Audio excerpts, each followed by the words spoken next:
Hello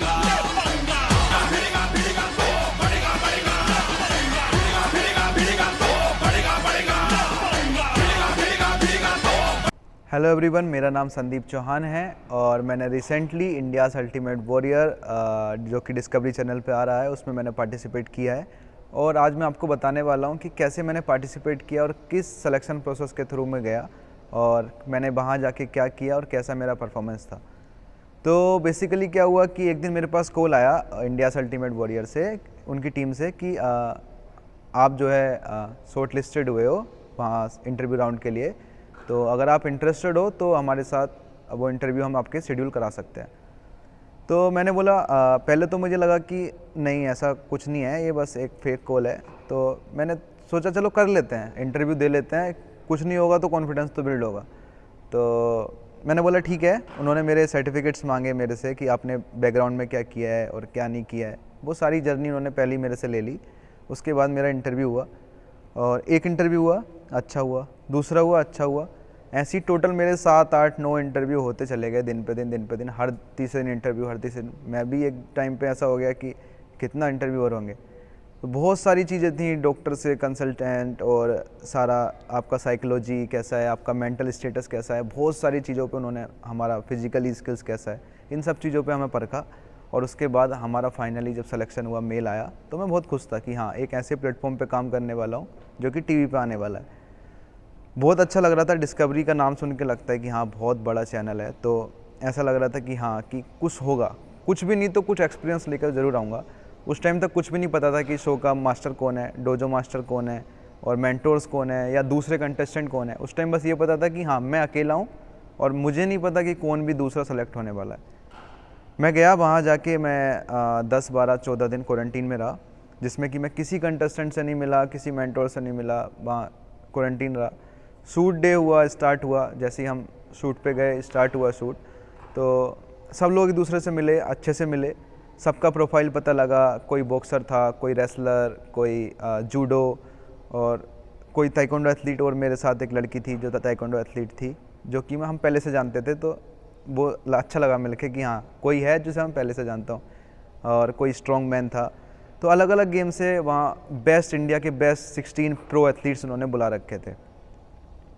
तो competition था, एक हेल्दी कंपटीशन था। सब लोग क्योंकि एथलीट थे, तो एथलीट ज़्यादा सोचते नहीं है कि इसके लिए क्या करना है, उसके लिए क्या करना है, बस कंपटीशन में बिलीव करते हैं कि जाना है और अपना compete करना है, अपना 100% देना है, ये सब चीज़ें था। कोई शो में कुछ ऐसा नहीं हुआ कि किसी के पीछे बोट आउट करना है या किसी को बैक बिचिंग करना है, ये सब चीज़ें वहाँ पे नहीं चल रहा था, क्योंकि सारे प्रोफेशनल एथलीट्स और बहुत अच्छे से सब रह रहे थे।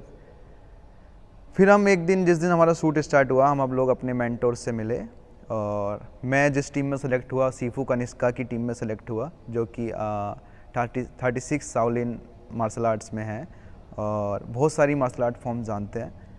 मैं, दीपक राव, रौनक गुलिया और दीपक माली, हम लोग एक टीम में थे। हम लोग जिस टीम में सेलेक्ट हुए, हमारी टीम येलो थी। हमारे टास्क स्टार्ट हुए। फर्स्ट डे किक बॉक्सिंग का टास्क था, स्टार्ट हुआ, परफॉर्मेंस अच्छा किया, ऐसे धीरे धीरे टास्क स्टार्ट हुए। सेकंड डे जब मैं शूट पे गया, तो वहाँ एक टास्क था जिसमें कि मड में हम टास्क कर रहे थे और हमें जाना था और टायर को लेके आना था और अपने कॉर्नर में टायर को खींच के आने था, क्योंकि मैं अपनी टीम से लीड कर रहा था। मैं as a taekwondo athlete, speed मेरा ज़्यादा था, बाकी कोई रेसलर था, कोई किसी और फील्ड से था, तो मेरा स्पीड सबसे ज़्यादा था। तो डिसाइड कर रहा था कि मैं हर बार जाऊँगा, मेरे साथ एक अलग अलग चेंज होते रहो। तो जब मैं गया, हमारा स्ट्रेटेजी था कि वो टायर लेके आना है जल्दी। तो जब मैं गया, मेरा पैर फिसला और वहाँ 2 लोग मेरे पैर के ऊपर आके गिर गए, गलती से गिरे और मेरा पैर पूरा साइड निकला। तो उस टाइम मुझे नहीं लगा कि इतना चोट है, मगर मैं उठ भी नहीं पा रहा था अपने पैर पे और बहुत दर्द था। पर मैं कोशिश कर रहा था उठ जाऊँ किसी तरीके से और दोबारा इस टास्क को परफॉर्म करूँ, पर उठ नहीं पा रहा था। बाहर आया, डॉक्टर ने बोला कि आप कंटिन्यू नहीं कर सकते हो। तो पर समहाउ मैंने अपना विल पावर दिखाया और बोला उनसे कि नहीं, मैं कर सकता हूँ, आप बस मेरे क्रैप बैंडेज कर दो। मैंने दोबारा वार्म अप स्टार्ट किया और दोबारा टास्क परफॉर्म स्टार्ट किया। गया दोबारा, टास्क जीता नहीं, पर मैं हर बार ड्रॉ करा, जितनी बार उसके चोट लगने के बाद गया, मैं टास्क को ड्रॉ कराया। बाद में आके पता लगा मेरा नी स्वेल होके इतना मोटा हो गया है कि मैंने आज तक एक्सपेक्ट भी नहीं किया कि इतना ज़्यादा स्वेलिंग हो जाएगा। मेरा डबल ट्रिपल मेरा नी हो गया था स्वेलिंग के बाद। मैं आइसिंग कर रहा था, बार बार आइसिंग कर रहा था, क्योंकि मुझे था कि कल दोबारा जाना है और मेरे को परफॉर्म करना है, गिव अप नहीं करना है, क्योंकि मैं ताइक्वांडो कम्युनिटी को रिप्रेजेंट कर रहा हूँ पूरा। तो ऐसा नहीं होना चाहिए कि जब टीवी पे आए तो ताइक्वांडो कम्युनिटी बोले कि ऐसे ही कोई बेल्ला चला गया। नहीं, अगर मैं गया हूँ तो यूथ को मैं इंस्पायर करूँ, लोग मेरे से मोटिवेट हों और वो लोग बोलें कि हाँ, हमारा ताइक्वांडो को कोई रिप्रेजेंट करने गया है, उसने हमें इंस्पायर किया। उसके बाद जब लगातार मैंने आइसिंग किया, बार बार 3-3 4-4 घंटे के लिए मैं बस आइस में ही था कि बस किसी तरीके से स्वेलिंग कम हो। रात में भी आइसिंग किया, सुबह उठ के आइसिंग किया। सुबह भी पता लगता है कि मेरा नहीं, थोड़ा तो स्वेलिंग कम हुआ है पर उतना नहीं हुआ। डॉक्टर ने बोला कि आज आप टास्क नहीं कर सकते हो। मैंने बोला कि मैं कर सकता हूँ, और मैं दर्द के साथ उन्हें चल के दिखाया किसी तरीके से कि मैं कर दूँगा।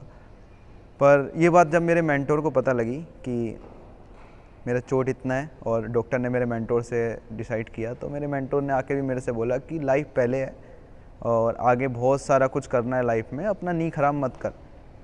पर मैं ज़िद्दी था, मैंने कहा नहीं, कर दूंगा। मैंने गया, टास्क था कि आपको शटल रनिंग करना है, वेट के साथ जाना है, बार बार वापस आना है, एंडोरेंस टास्क था।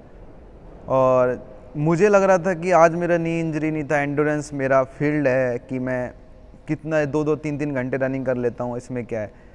मैंने कहा करना है मुझे। जैसे ही मैं रनिंग करने के लिए खड़ा हुआ, मेरे मेंटोर ने मेरा हाथ पकड़ा और मुझे नहीं भागने दिया कि नहीं, आप नी को इंजर्ड नहीं करोगे अपने।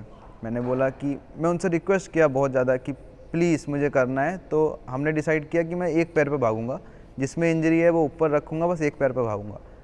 मैंने कम से कम 3-4 राउंड एक पैर पे भागा। उसके बाद दोबारा मैंने वेट उठाया, दोबारा जिद से भागना स्टार्ट किया।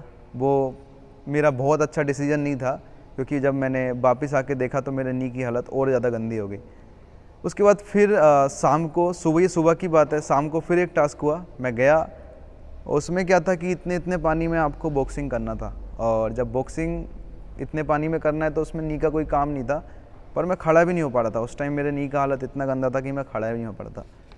मैं गया, मेरा फाइट था दिनेश शेट्टी के साथ, जो कि एक ह्यूज मैन है और थोड़ा बड़ा भी है मेरे से, और बॉक्सर है, हैवी वेट है। तो मेरे को उन चीज़ों का कोई फ़र्क नहीं पड़ रहा था, पर एक दिल से कनेक्शन था कि हाँ, कि जाना है और जाके अच्छा परफॉर्म करना है बस।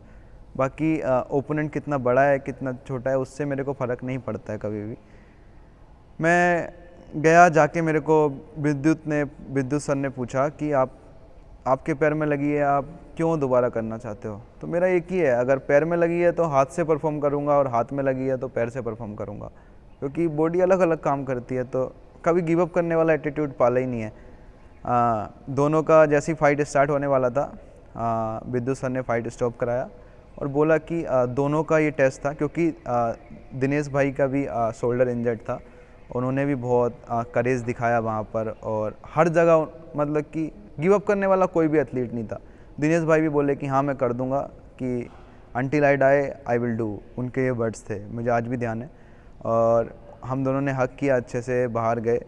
और जब मैं बाहर गया तो मेरे को विद्युत सर बोले कि संदीप तू एक वॉरियर है, और मैं रियली तुझ में एक वॉरियर दिखता है।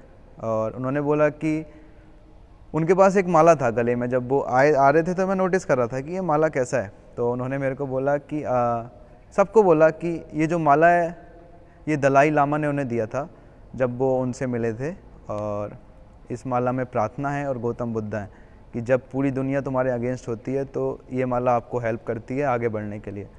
तो उन्होंने वो माला मुझे एज अ गिफ्ट में दी, तो मेरे को बहुत अच्छा लगा कि ये मुझे गिफ्ट में ये माला मिली है।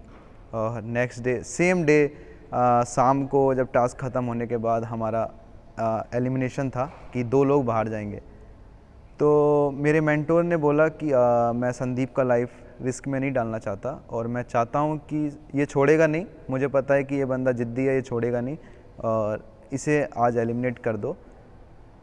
मुझे 100% फील आ गया था कि आज मैं बाहर जाने वाला हूँ, क्योंकि मेरे से टास्क परफॉर्म नहीं हो पा रहे थे। मैं जिद कर रहा था बस, क्योंकि मेरा नी और ज़्यादा हालत बिगड़ रही थी।